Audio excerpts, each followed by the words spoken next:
I'd like to welcome you to this session of our Sunrise Daisy Retreat vlog, where we're going to talk today about a bit about spirituality as it relates to healing. And I'd like to introduce Pastor David Epplezheimer, who is the pastor of Community of Christ Church, where I am a member and have been for 10, 15 years, a long time. And he's agreed to join us and just talk a little bit about healing and spirituality and how those things link together for him and for those that he's been in contact with through his journey as a pastor and before. So, Pastor, you want to just give us a little quick twist through your history of Pastor D and where he went to school and how he ended up at Community of Christ Church in Hillsborough. Right. Okay. Hello, everyone. It's good to be with you. So I grew up in the Lutheran Church and discerned a call to ministry kind of late in life. I was in my 30s. I was already doing other work. And my wife and I decided to move our two daughters and ourselves down to Berkeley, California to go to Pacific Lutheran Theological Seminary, where I completed my Master's of Divinity and then was ordained shortly after that in 2002 in Jamestown. Well, I was ordained in Oregon and then served in Jamestown, North Dakota, and then in Grand Forks, North Dakota. We were in North Dakota for 9 years. But I grew up in Oregon, in West Lynn, and so happy to be back. We moved back here to accept a call to Community of Christ Church almost 10 years ago. It will be 10 years ago, September 1st. So. Wow, you've been with us a bit of time. Yeah. So, and Community of Christ Church has gone through a lot of changes before you joined us and since then. So tell me a little bit about, last time we just talked generally about how would you define spirituality? Just generally, how would you define it, both in the context of church and we talked a bit about outside the context of, what we would consider a Christian religious bent on spirituality. Sure. When I think of spirituality, I think of spirituality in terms of connection. Being connected to something larger than oneself. In my tradition, that would be God and Jesus. For others, that can have a different name. It can even be a connection to the universe, but connecting to a source that is greater than us and is benevolent and I would say in my tradition wants all good things for creation and for humanity. Spirituality isn't necessarily about, for me anyway, is not about making that connection or bringing ourselves closer to God or to the divine. It's opening ourselves up to that connection that's already there. And I think that encompasses certainly more than just the Christian tradition, as you mentioned. A couple other things come to mind, like the connection with nature. And you mentioned the connection with the universe. I just think that spirituality can come in so many different forms. And like you, I practice my spirituality through God and through Christ, and but there are also other ways that I feel a spiritual connection, like when I'm gardening or when I'm running. There's just that holistic self of connection to my body and breath and what's going on. So now when you talk about connection and as it relates to spirituality, how do you then relate that to healing? How do those things come together for you in your mind in terms of spirituality and healing? There's a tendency to think about spirituality in terms of being healed, big miracles. If I pray enough, if I do this or that, if I'm good enough, then I might be healed. And I don't tend to want to strive for those bigger miracles, because I think what that sometimes does is it blinds us to all the myriad of smaller miracles that are all around us, right? So spirituality opens us up to a healing power that can improve our quality of life, and certainly improve the way that we are able to connect to each other and to the world. To be 100% healed is some grand destination that I don't know that any of us ever achieve. I think we are always in a journey of healing, whether it's mentally or physically or spiritually. And so it's using that spirituality during that journey, having those connections and seeking them out. I'm not suggesting that big healing miracles don't happen.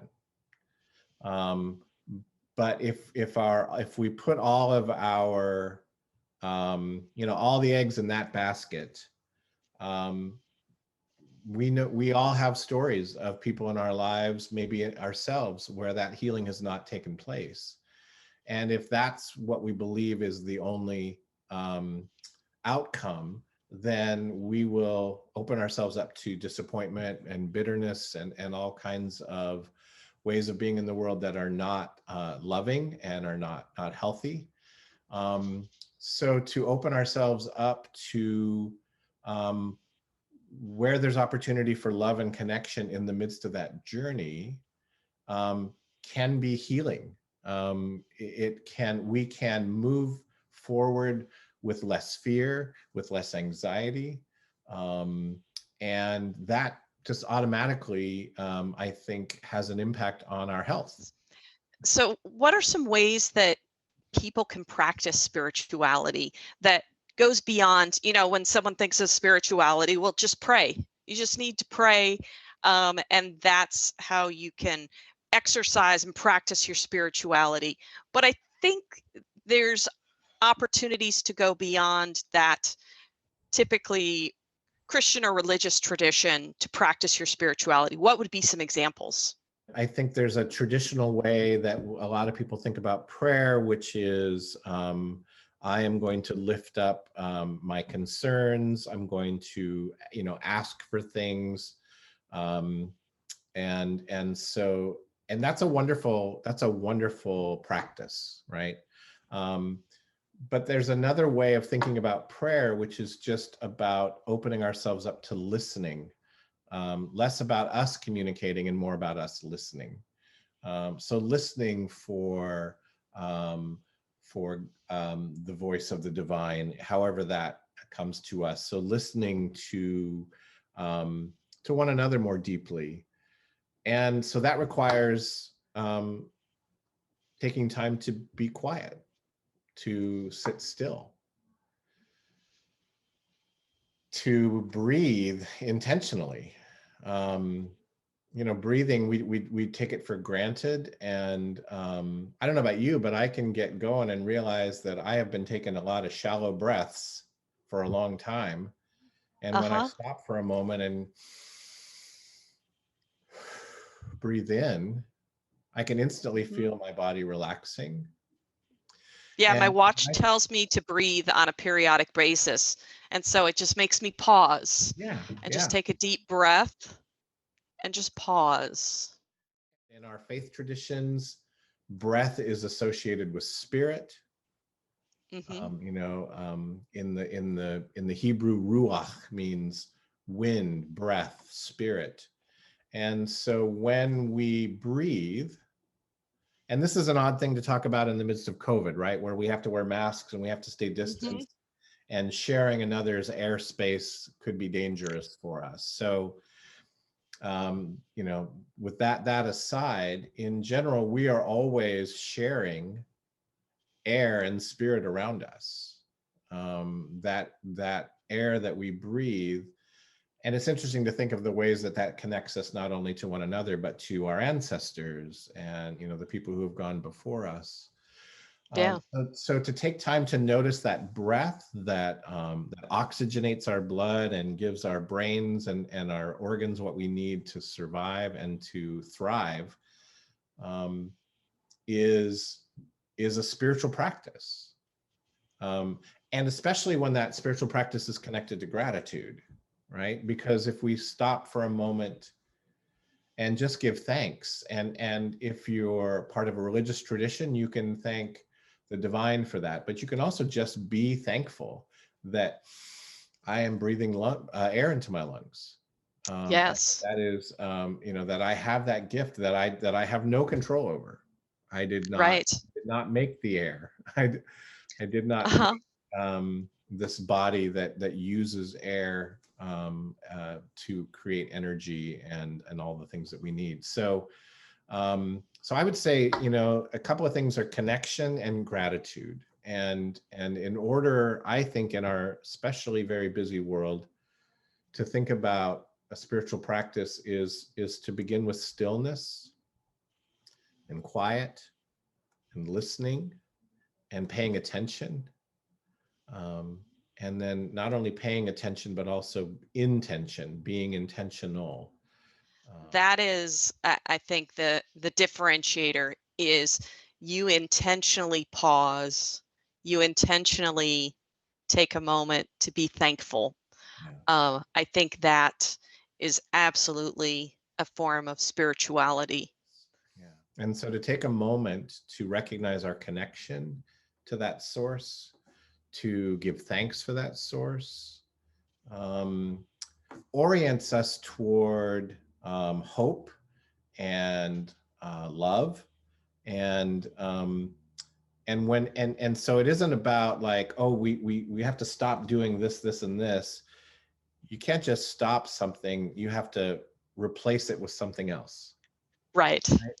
And Hmm. so if you're feeling bitter, if you're feeling down, if you're feeling disappointed and anxious, to replace that with just some intentional stillness and breath and gratitude, orients you towards noticing other things, noticing the beauty around you, um, noticing the rich relationships you might have in your life, or wonderful memories. I mean, I could go on and on, but that Yeah.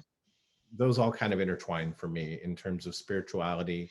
One other thing that I think is perhaps going the next step, and that is taking that spirituality and that intentional connection and going out into the world and connecting with others and giving back. Can you talk a little bit about, how that manifests itself and is spiritually related and perhaps then, extends that connection, that healing journey?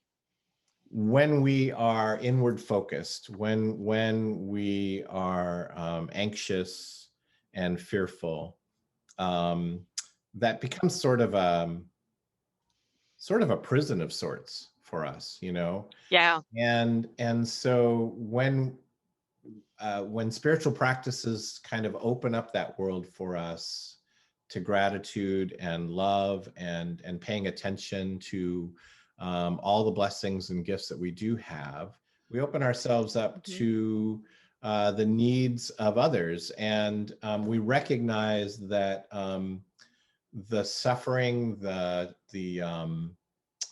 challenges that we face are shared by others in different ways. And so opening ourselves up out of that prison of sort of anxiety and disappointment and all of that um, frees us to walk alongside others. I want to thank you for just taking the time to talk today about this, about the shared journey, Yeah, the absolutely. shared journey of healing um, that that we're on, that those that'll be watching this vlog are on, uh, and and just being open and vulnerable to have this discussion. Thank you.